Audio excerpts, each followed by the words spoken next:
Elden Ring is here, folks. Not actually. It's actually here January 21st, 2022, which is not very far away at all. This is a game that was announced and then went away for a very long time. So much so there was this kind of a weird hype around it. I didn't succumb to it. Just so you know, I didn't succumb to it. I locked myself in my room for years, forcing myself to consume only limited amounts of media to keep myself from even thinking about Elden Ring. I told my family, don't let me out unless I need to eat or I need to use the restroom, and even then, I would only consume limited amounts of media. I refused to get hype for this. But now that we gotta look at the game and a release date, it's time. Cue random YouTube audio library music.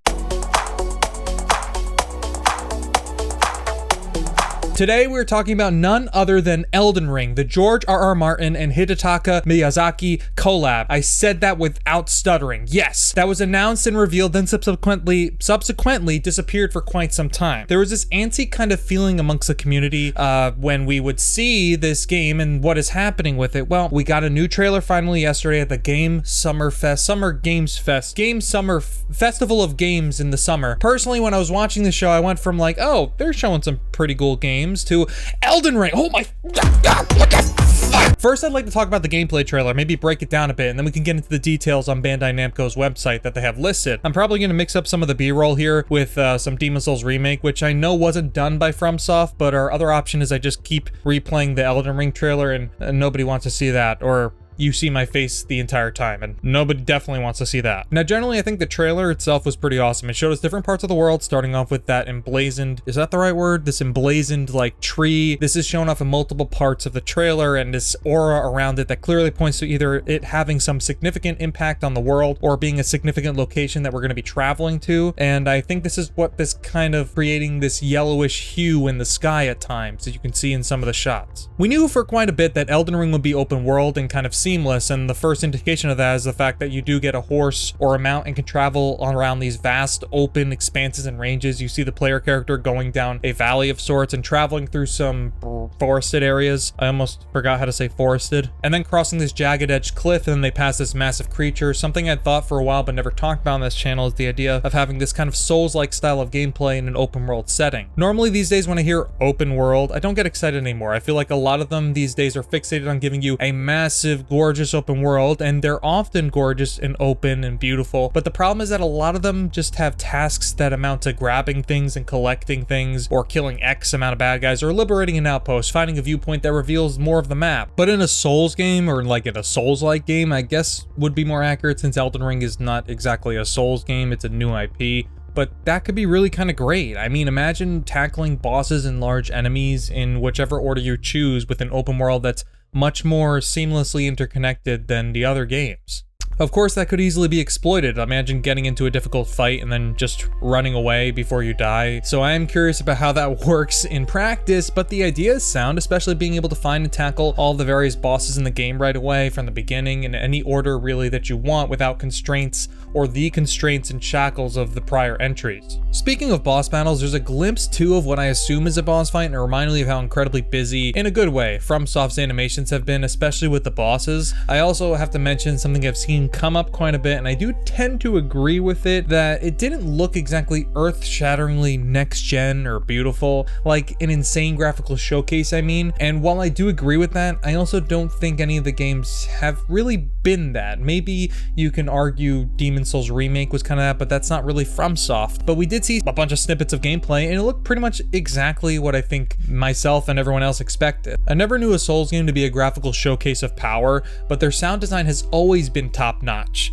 The way that they use silence to punctuate the loneliness that you feel as you travel around dungeons and corridors, there's nothing out there quite like it. That's the other thing I've seen people saying, and to be fair, I don't know how many, because a few internet comments is not enough of a sample size to say for sure, but I have seen some people say it legit looks like Dark Souls in an open world format. And what I have to say to that is I think that's kind of exactly what it is. Look, you can look at the Elden Ring footage yourself and decide you don't need any convincing from me. You really don't. Or you just wait until you see more. But FromSoft, in my opinion, has one of the best track records out there in the industry, so I have little doubt will be at the very baseline good. And as I said, I think the evolution of the formula is going to come with this new open world format. It just gives you more freedom to explore and to travel and to tackle anything you like in whatever order you want. The previous Souls games from FromSoft started kind of leaning in this direction, but not quite with a seamlessly interconnected world. But I really do think that the way they describe it here will in kind of a way release the player from the shackles and allow for more non-linear gameplay experiences throughout the game. Otherwise, the game has that similar Souls aesthetic to it, just looking at the trailer from what it seems like with the combat and everything, and likely even its atmosphere a bit, for better or worse. And I think it's going to turn off some people who wanted like a drastic departure maybe, but those who wanted a small evolution of the franchise that brings it forward but also just kind of keeps the core of it the same, I think will be very happy, myself included. But I found the trailer to be awesome and I was hyped for it. But now I want to turn our attention to Bandai Namco's website with some of the information on it. As with these reveals, usually they'll show you the trailer and then you can find more details later, and this is the case here. There's not a lot of specific information out there, but a couple of things we're going to discuss I did find rather interesting.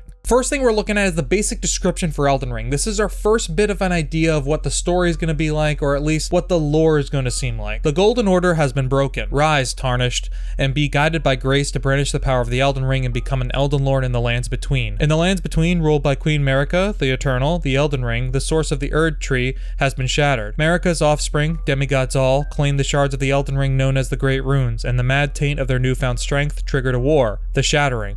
A war that meant abandonment by the greater will. And now the guidance of grace will be brought to the Tarnished who were spurned by the grace of gold and exiled from the lands between. Ye dead who yet live, your grace long lost, follow the path of the lands between beyond the foggy sea to stand before the Elden Ring and become the Elden Lord. Important to note that FromSoft games never have a direct story. It's usually like lore tidbits and information that's explained either through items or just small little scenes, and that's what I expect here. The main character is going to be referred to as the Tarnished, and in keeping with Souls games in the past, there's always a kind of reference they make to the main character throughout the game with some name like that, like think like Ashen One or Chosen Undead or the Hunter. And we're going to seemingly be finding all of the shards or pieces of the Elden Ring in order to brandish it, as they say, and become an Elden Lord. I really do think this game will have complex lore and an underlying narrative that's not directly told or delivered, but this is likely the most direct of which will get the story delivered to us. Journey through the Lands Between, a new fantasy world created by Hidetaka Miyazaki, creator of the influential Dark Souls video game series, and George R.R. Martin, author of the New York Times bestselling fantasy series A Song of Fire and Ice, or Ice and Fire. Unravel the mysteries of the Elden Ring's power, encounter adversaries with profound backgrounds, characters with their own unique motivations for helping or hindering your progress, and fearsome creatures. Like I said, we're going to be going after the Elden Ring, probably piece it together and meet interesting characters. No word if there's going to be a kind of loose morality system like in previous games, like most notably like Demon Souls Remake, where you can kind of choose sides in different parts. But look at those ugly things in the trailer. There's just some fearsome creatures we're going to be fighting, and I can't wait to fight them and